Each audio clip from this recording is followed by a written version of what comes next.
Arkan army সর্বশেষ গত 8 December 2024 তারিখে দখল করার ফলে বাংলাদেশ মায়ানমারের মধ্যবর্তী 271 কিলোমিটার এলাকায় আরকান আর্মি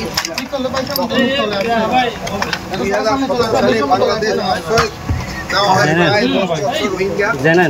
2024 সাল পর্যন্ত নিরাপত্তা বাহিনীর অগোচর প্রায় 50 থেকে 60,000 রোহিঙ্গা বাংলাদেশে প্রবেশ করে, যাদের রেজিস্ট্রেশন এখন পর্যন্ত হয়নি। প্রতিবেশী রাষ্ট্রের আভ্যন্তরীণ কোন্দলের ফলশ্রুতিতে বিভিন্ন সময়ে অবৈধ অনুপ্রবেশকারী প্রতিনিয়তই এছাড়া সীমান্ত উপরে প্রায় গোলাগুলি শব্দ শুনতে এবং বিভিন্ন সময়ে ক্ষুদ্রাস্ত্র এবং ভারী অস্ত্র ফায়ারের গোলা আমরা সীমান্ত এলাকায় পতিত হয়। আমাদের শেষে স্বার্থ রক্ষার্থে আমাদের স্বার্থ সংশ্লিষ্ট বিষয় নিয়ে আমরা প্রথম থেকে আরকান আর্মির সাথে যোগাযোগ রক্ষা করে চলেছি। বিভিন্ন সময়ে জীবন রক্ষার্থে এবং যুদ্ধাহত কিছু মায়ানমার নাগরিককে বাংলাদেশে আগমন করলে তাদের নিতান্তই মানবিক কারণে গ্রহণ করা হয়েছে। এছাড়া আরকান আর্মির তীব্র আক্রমণে মায়ানমার জান্তা সরকারের বিভিন্ন নিরাপত্তা বাহিনীর প্রায় 876 জন সদস্য বিজিবির কাছে আত্মসমর্পণ করেছে। তাদের বিজিবি আটকরত হেফাজতে রেখে তাদের আবার ফেরত দেওয়া হয়েছে।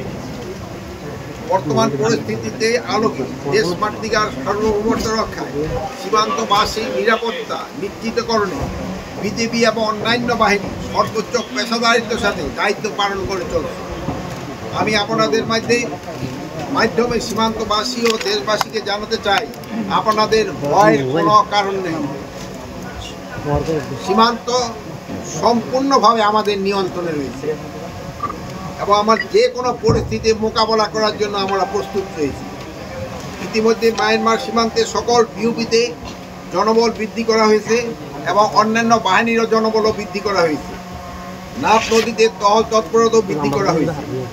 সীমান্তে বিভিন্ন গুরুত্বপূর্ণ স্থানে গোয়েন্দা কার্যক্রমও বৃদ্ধি করা হয়েছে।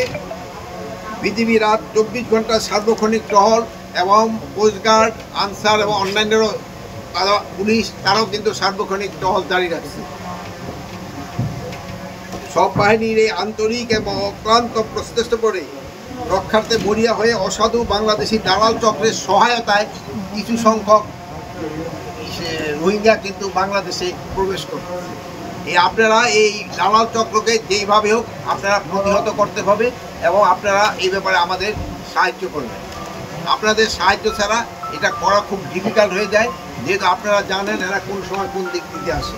আপনারা আরও অবগত আছেন যে অন্তর্বর্তীকালীন সরকারের প্রধান উপদেষ্টা গত জাতিসংঘের সাধারণ পরিষদ সম্মেলন এবং মিশরের রাজধানী কায়রোতেও 11তম D8 শীর্ষ সম্মেলনে যোগদান করে রোহিঙ্গাদের প্রত্যাবাসনের বিষয়ে বিশ্ব নেতৃত্বের দৃষ্টি আকর্ষণ করেছে। পরিস্থিতি যাই হোক না কেন, এই অবৈধভাবে আর কোনো মিয়ানমার নাগরিককে বাংলাদেশে প্রবেশ করতে দেওয়া হবে। সীমান্তের উদ্ভব যে কোনো পরিস্থিতি মোকাবেলার জন্য আমরা কিন্তু সব সময় প্রস্তুত আছি। আপনারা সবাই ভালো থাকেন, দোয়া করি। আল্লাহ বলেন।